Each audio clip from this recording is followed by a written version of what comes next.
Hello everyone, a long overdue update on my wargaming progress. Been working on lots of different things and I've ended up not really having a great deal to show you. Normally I try and have about 4 projects on the go, and that's increased to about 8 or 9 at the moment, so my attention's been on any one particular thing has been thinned out, and haven't really got a great deal completed, although as I say, I've been painting a great deal and purchasing a great deal, but not much finished. One thing I have finished though is this group of figures here. These are from the Assault group, the Iwo Jima set. I had to get this. My aim was to paint up all of their US Marines, with the exception of the figures in foxholes that I'm not really that keen on, because it's difficult to use them in a war game. It's unrealistic moving figures around that are in kind of buried positions, as it were, so I decided not to get any of those. But this group I had to have, even though again it's not really going to be of much use in a war game other than maybe as an objective marker or something like that. But I just love this model so much. It is expensive. It's about, I think, about £35. You can tell why when you pick it up. It's a really hefty piece of metal, or separate pieces of metal. All the figures and the flag and so on come separate, and they're not easy to correctly position, because so many of them have their hands on the pole, whilst at the same time most of their boots have got pegs underneath them that fit into holes on the base, and you may be able to see that some of them I haven't been quite able to get entirely into the correct place, and the boots are a little bit raised. Doesn't bother me too much. I could have corrected it with a bit of, hidden it rather, with a bit of milliput or something, but this isn't going to be a display item. It's going to be on my wargaming table, although as I say, with a kind of very limited use. And having now finished this model, I'm going to call it a day, project complete, and that space on my workbench has already been taken up by a renewed enthusiasm in the Boxer Rebellion, prompted mainly by the videos that Dom at Boots on the Table with Gamer Dom has been putting up. It sort of reignited my interest in that period, and been doing a lot of work on that. Not going to show you any of that today. I'm going to do a specific video on the subject of wargaming the Boxer Rebellion in the new year sometime, so more on that in the future. But as I say, it has been taking up diverting a lot of my attention, and other things as well that I'll come on to later in this video, so I haven't really got a great many painted models to show you. But anyway, I've got some other things, so let's go on to the next item to show you. Right then, next up then, continuing with my 15mm Pony Wars project, and these are a group of mounted troopers from hovels. So hovels, well known for their resin buildings, but they do remarkably, I think, a single range of figures, which are these Pony Wars figures. And as you may remember from previous videos, I'm sort of looking to diversify my 15mm collection. At the moment I've been painting up mainly Blue Moon and Freycore, and just wanted to acquire and paint up and test the market from some other figure manufacturers, and noticed Hovels did quite a good collection actually. I'm more interested in, not for these figures, not for the sort of the standard troopers and that, but they do a lot of unusual items, like things that are ideal for the Pony Wars rules, things like Pony Express Rider and Smoke Signal and things like that. So I half suspect that because this is a range that dates back a long time, that Hovels may have actually brought the range out to accompany the original set of rules, and you know, they've just been extant ever since. So you know, quite pleased to find them. They're very old-fashioned kind of figures. You know, I think they're painted up all right, and I'm perfectly happy with them. But not sure how well they're going to marry in with my Blue Moon figures. But they do have that feel. That if you look at the photography in the new Pony Wars book or the video that Bacchus put out on YouTube, the figures, the 15mm figures, really did have an old feel to them, so they fit in with that quite well. So pretty pleased. I decided to paint all the horses the same colour because that is the way sort of Custer tried to model the 7th Cavalry when he took command of it. So this is the, you know, these are part of the grey horse troop. Unfortunately, all the horses are the same pose, so it does give them an even greater sense of kind of uniformity. There is a figure with raising a saber as well, but I've just got two different poses here, one firing a rifle and the other just with a, you know, barehanded with a floppy hat, and you know, so they're pretty uniform and all in kind of shirt as well. I would have liked a few kind of blue tunics, but there we go. They're going to be all right. I don't know why I'm putting them down. I'm not attempting to. Pretty pleased with that, and another, you know, step in the Pony Wars project. On to the next thing. Okay, this is another group of Berbers from Empress, or rather 1898 miniatures that are sold through Empress. Not much to say on them other than slowly getting on with that project. I bought the figures as a package from Empress at Colours back in September, and this is the second group of 3 that I've painted up. Have noticed though that all the horses are the same, which is a bit unfortunate really. So there's no variation in the horses from pack to pack, which means there's only going to be 3 poses of horses in the whole group. Maybe it would have been preferable if they'd sold the figures separately from the horses, and you know, had a choice of say 6 horses that you could have picked from. But yeah, it is what it is, and another project that I intend to crack on with. So you'll see more of those in future videos. So I think I've only got one other painted item to show you, which is going to lead me on to my purchases as well. So let's just put that up on the display stand.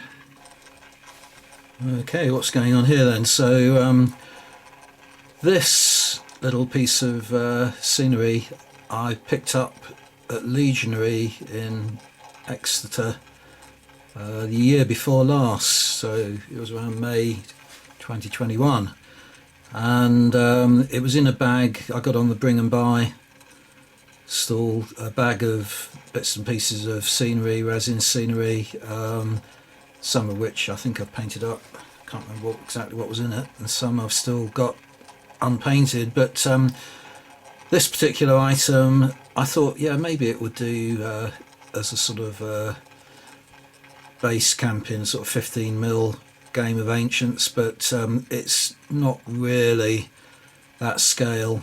You know, it's only about 4 inches long, something like that, whereas the actual, what is it, the White Horse of Uffington, I think it is, you know, it's on a massive hillside.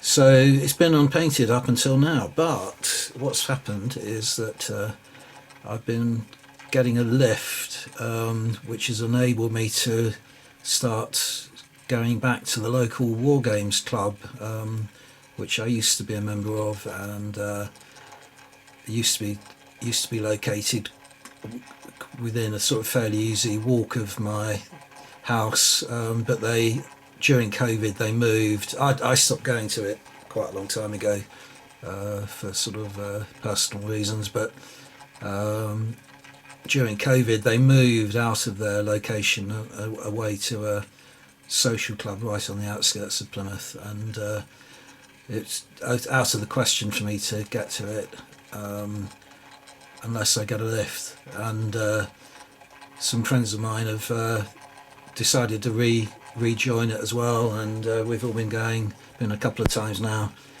and yeah, really, it looks promising. But this is all about, I was introduced by one of these people I'm getting a lift from to the rules strength and honour.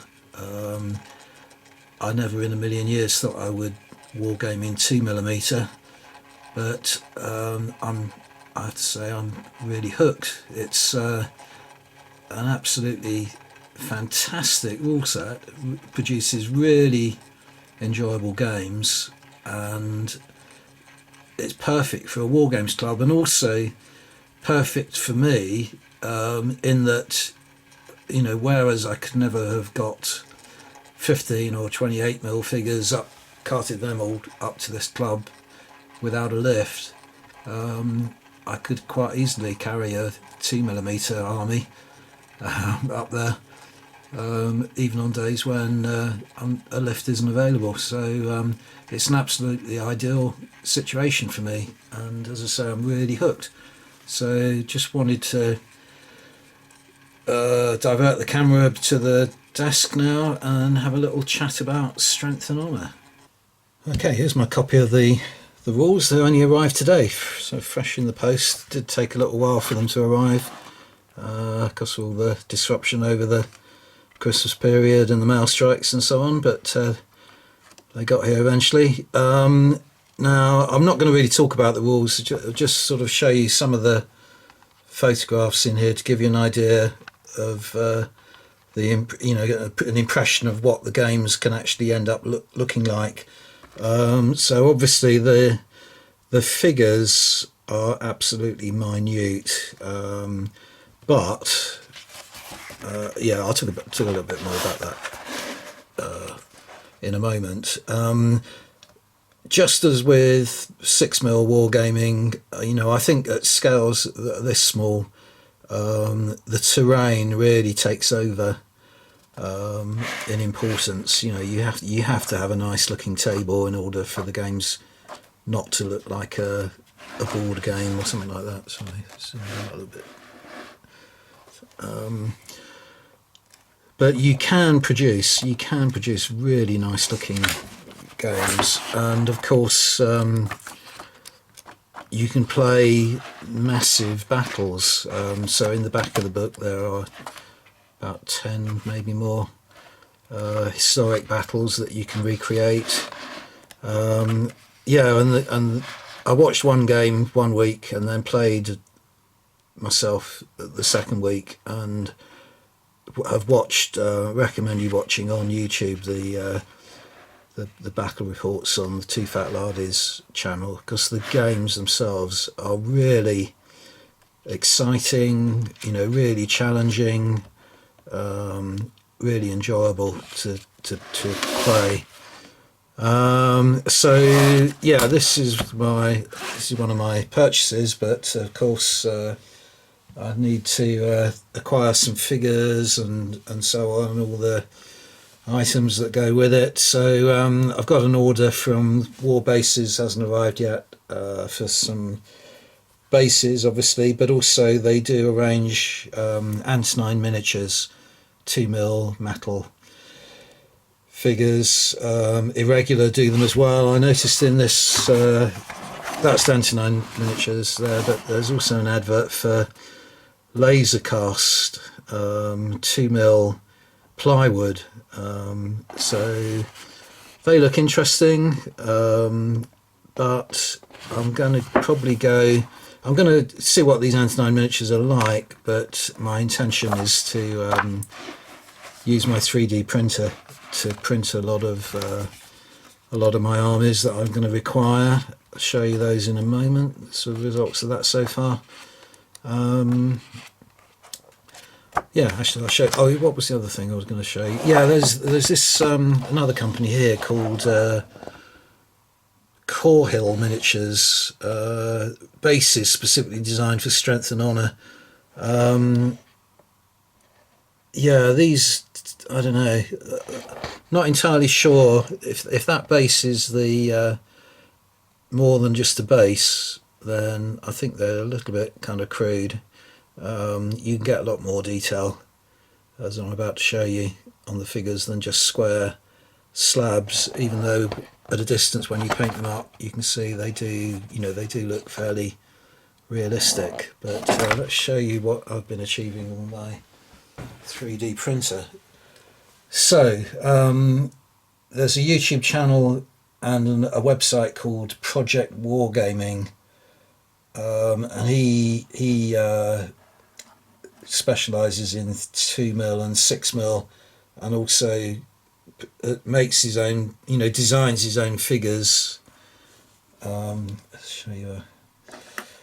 Yeah, he designs his own figures and sells the STL files. Really need my glasses on. Yeah, here we go.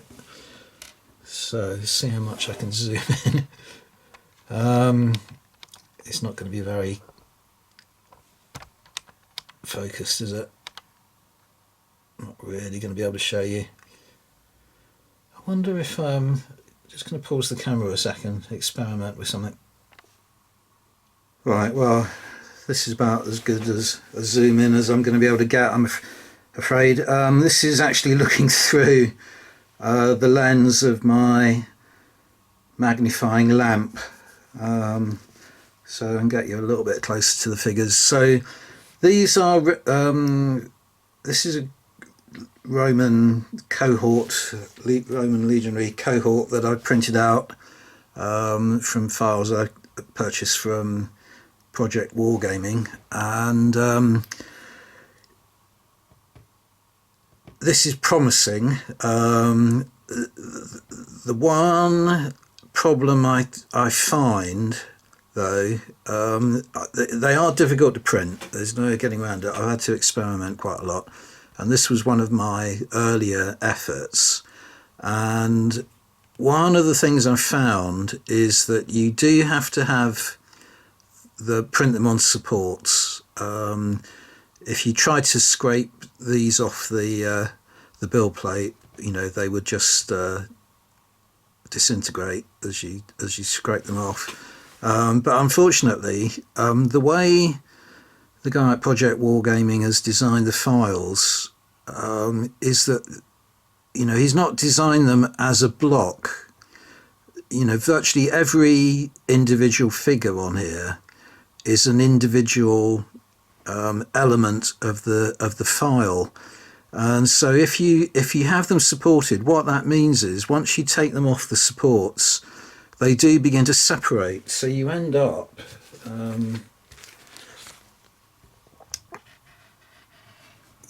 with the whole unit disintegrating. So there you can see lots of individual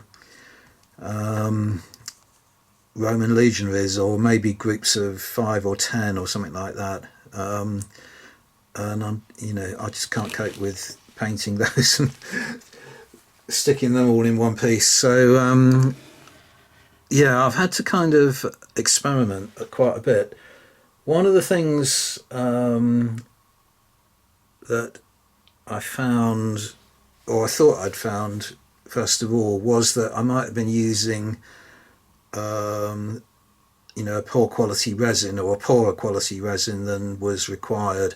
So I did invest. Let's change the camera angle for a second. Yeah, I did invest in some of this resin, which is by Siraya Tech. It's called Tenacious. And this is a very flexible resin once it's cured, very bendy. It's almost like a rubber, but it is, and it's pricey as well. This was, I think, £68 for this litre bottle. Normally I pay about £30 a bottle, I think, is my average, and that I consider fairly pricey. So what a lot of people recommend is that you mix this. This is mixable, so you use about a 40% ordinary resin with about 60% of this, and it makes it go a little bit further and retains some of those sort of durable properties. But I haven't been doing that. I've just been printing straight with this, and getting some interesting results. So back to the magnifying glass to talk about that. Okay, these are some celts that I printed using, didn't use that expensive resin, but just to say that it's much easier to paint them while they're still on the support. So you can see they're raised off of this platform that's attached to the build plate, and then the supports go up to the figures. It's much easier to paint them like that, but I'm reluctant at the moment until I get those bases arrived from war bases. I'm just going to have to grit my teeth and then try and separate them from the supports, and I'm pretty sure that they will just separate off into lots of different individual groups of figures, but I'm working on that problem. I haven't quite finished painting these legionaries here. Still got to apply a wash to them, but this is using the more bendy material. You can see how flexible that is. It is literally just like rubber. It feels like they're printed using rubber.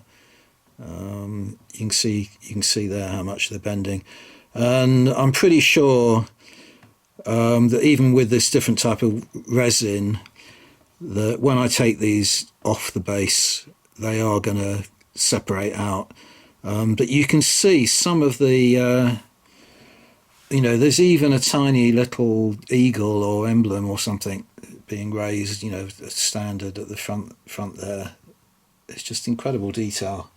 You can get that even with the cheaper resin.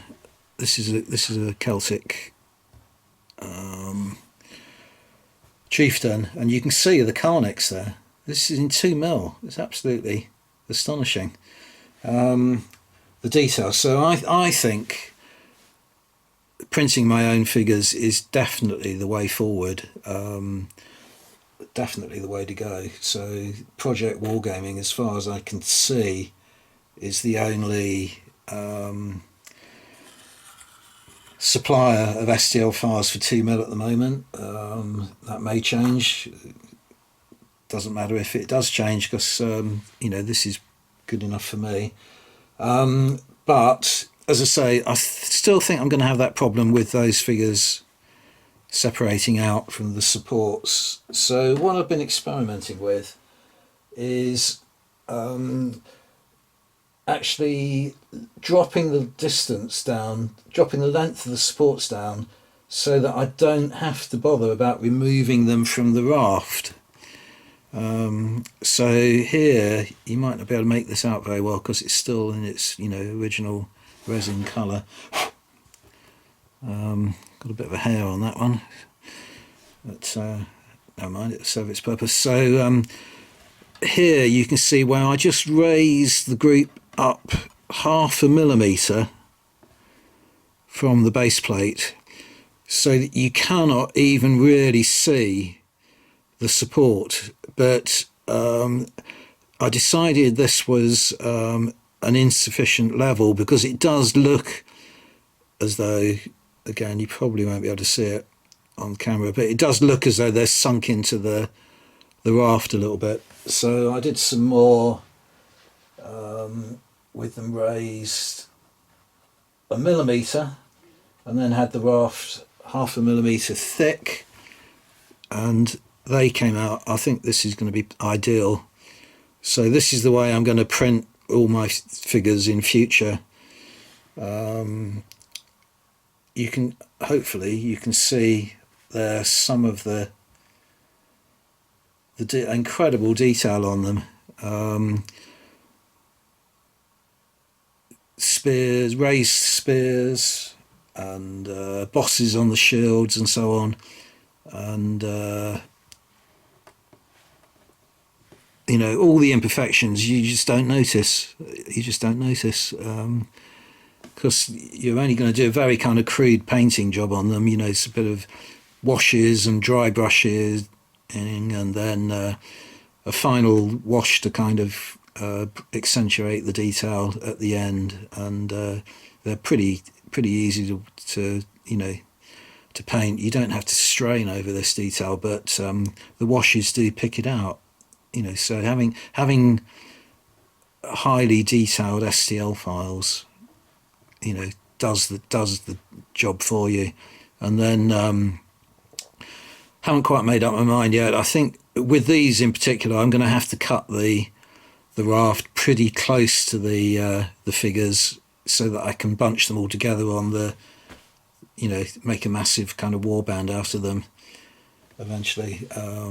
But with the cohorts, with the Roman cohorts,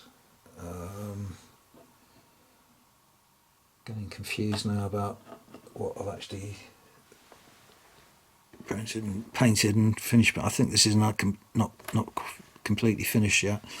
With the Roman cohorts, which I haven't got any printed, literally on the rafts yet. These are on supports. I can just glue them to the bases and then build up a little bit of texture on the base to hide the raft.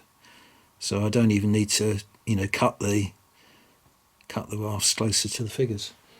So anyway, that's my current passion at the moment, which is taking up a lot of my time, is printing. I'll show you some cavalry as well. It's printing 2mm figures for the game of Strength and Honour. So this is a group of cavalry, Roman cavalry.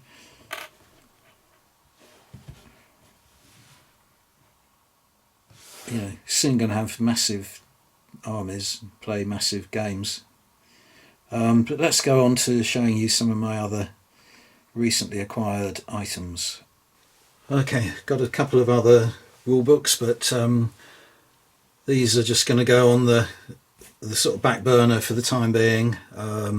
Just got them to add to my collection of Wargames rules. So first up is the first supplement for Soldiers of Napoleon, which is a set of rules that I really enjoy, but the original set only had the last couple of coalitions, so this is the supplement that covers from the third coalition up to the invasion of Russia in 1812. This is a long-term thing because I haven't really got great many Napoleonic figures, so I've got to make up my mind whether I want to expand my old 28mm collection or finally get around to painting those 6mm figures that I've got and build up some new armies in 6mm scale. Anyway, so that's one set of rules, and then the other set that I bought, which again is going to go on the back burner, although I could play this straight away, it's just I've got too much else on the go at the moment, is the deluxe version of Nevermind the Billhooks. So I have got armies ready to play this, just not interested in doing so at the moment, but I thought, I never got the original Nevermind the Billhooks rules. They came free with Wargames Illustrated, and I haven't purchased Wargaming magazines in a long time, And I have to admit, there was a bit of kind of snobbery in it in a way that I always sort of, it struck me that a set of rules that were free probably weren't worth having. But that, as I say, that's a stupid notion. But now they've come out in, and they've got a price on them, and they've expanded the rules to cover a lot of other areas as well that I might be interested in the future, such as the Italian wars. I thought I'd get them, so I got all the bells and whistles as well. I got all the tokens going for it, and the cards. Albion is the Wars of the Roses, but they've got cards for all those other. There's about 4 or 5 other theatres as well. So that's all, in my collection now, ready to go when the mood takes me. Okay, only vaguely wargaming related, although I have always had a yearning to wargame Dune. But I got hold of the trilogy, just saw it was recommended on Amazon, and I thought, yeah, why not? I've got a very early copy of Dune, and but I think I've got it in the 1960s, and I've read it many times, but I've never read the other 2 parts of the original trilogy. Dune Messiah was the second, I can't remember, and then Children of Dune was the other one. Yeah, I've never read those, so I'll reread Dune, and then watch the second part of the Villeneuve film when it's released eventually. Really enjoyed the first part, although still not sure it was as as engrossing as the Mike Lynch is the railway guy, the David Lynch. I think it was Dave Lynch, yeah, who did the Dune movie that was a bit of a catastrophe, but I always liked that. Always enjoyed it. Yeah, I thought the Villeneuve film was a lot about special effects and the spectacle on screen. It was good. It was good. I enjoyed it, and I'm looking forward to the second one. But I thought, prompted by that, I would reread this and then get on to the other 2 parts of the trilogy. And as I say, one day maybe someone will bring out a decent range of figures to wargame it. Okay, and then finally, I think it's quite a few things that I've picked up in charity shops over the last month. In one shop I found, how many is this? 5 Ospreys, old Ospreys, all going for £1.50 each. So regardless of whether I'm into the period or not, I grabbed all these. So the Spanish armies of the Napoleonic Wars. Hasn't even got a number on this, so it must have been a really early one. Before they'd even started numbering them. This one is the Army of Alexander the Great, number 148. So this I can see myself looking more closely at when I get into Strength and Honour, because I'm sure the sort of period of Alexander and his battles would be highly suitable for Strength and Honour. French medieval armies, 1000 to 1300, number 231. This will be ideal for Baron's War kind of period and my interest in feudals. And then I've got 2 of the Imperial Chinese armies, number 1, which is from 200 BC to 589, and number 2, which is 590 to 1260. Now this was, even though I've only got a sort of fleeting interest in this period of history, this was a very convenient find because I've got the Han Chinese Osprey booklet, which ends at 200 BC, And I've also got the Imperial Chinese Armies #3, which starts at 1260 and covers the Yuan and Ming periods, dynasties. So even though I'm not into this, it's completed that, it's filled a nice little vacancy in my Osprey collections. Okay, next thing that I purchased in a charity shop. Okay, I was in local garden centre recently, and they have a charity shop tucked away in one corner, and went in there. I've been in there before and picked up the occasional book of interest, but on this particular visit there wasn't a vast amount that caught my eye, but I saw this and thought, well, I can't come away with nothing really, so I got hold of this book, which is kind of 3D sort of cross-sectional pictures of Star Wars vehicles. I don't have any of those Star Wars games, X-Wing and all those kind of things, but it interests me. I like sci-fi. I like starship battles and Star Wars bat reps. Grey Army Gaming, for instance, does some really interesting and fun bat reps with his Star Wars minis. So I am kind of into it. Thought I'd pick this up. And I'm glad to have it. But the story behind this is, when I bought it, the woman said, if you're interested in Star Wars, and I'm not really that interested, but she thought I probably was a fan. Are you interested in this? And she took me over to this other item, which I immediately purchased from her. So let's just change the camera angle again. Let's see if I can accommodate it in the camera frame. Look at this, how fantastic is this? Give you an idea of size, that's a foot ruler. So he must be about 2.5 feet tall. Darth Vader, obviously.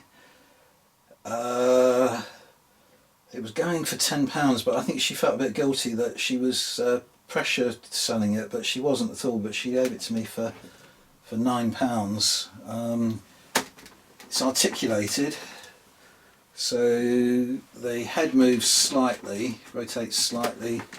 The arms move at the shoulders, and the legs, the body swivels slightly, I believe, maybe not, but the legs move at the knees, and I'm not going to under the hips, so I'm not going to bend it too much because it will lose its balance.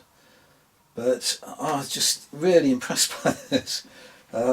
He's going to become I'm not entirely sure where I'm going to position him. My house is so cluttered anyway, but I'm going to find a suitable location for him to share my accommodation. I'm really glad I got hold of this. As I say, £9. I've had a look on eBay, and I have found a similar model going for about £90. It is slightly scuffed, but nothing terrible. There's a little bit of a child must have daubed a tiny bit of paint on the top of it or something from a pen maybe, but that might even wash off if I apply myself to it. But yeah, really happy with this. Kind of childish joy at having found this. They used to be sold by Asda. It's got an Asda trademark on the bottom of it. Obviously during the heyday of the Star Wars merchandising and so on. But yeah, really glad to get hold of that, even though I know sci-fi, it's gone straight over into the realms of sci-fi rather than wargaming with this, but I had to show you this. And that is the end of my update. So thank you very much for watching, everyone, and see you in the new year. Bye for now.